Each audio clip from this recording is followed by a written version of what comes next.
आज आपण पाहतोय का परीक्षा पोर्टल असेल, अधिक काय सगळ्या काही भरती होत असेल.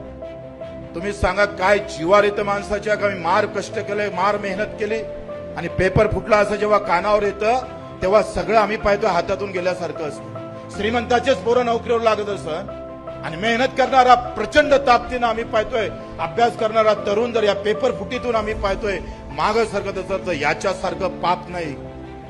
ज्यानं पेपर फुटीचे हे सगळे प्रकार घडवले त्याचं छत्रपती स्वराज्यामध्ये ज्या पद्धतीनं काम व्हायचं, मला वाटतंय पेपर फुटीमध्ये ज्यांनी जे हातभार घातले असं, ज्यांचे हात असं, त्यांचे हात छाटण्याचं काम सुद्धा सरकारनं केलं पाहिजे.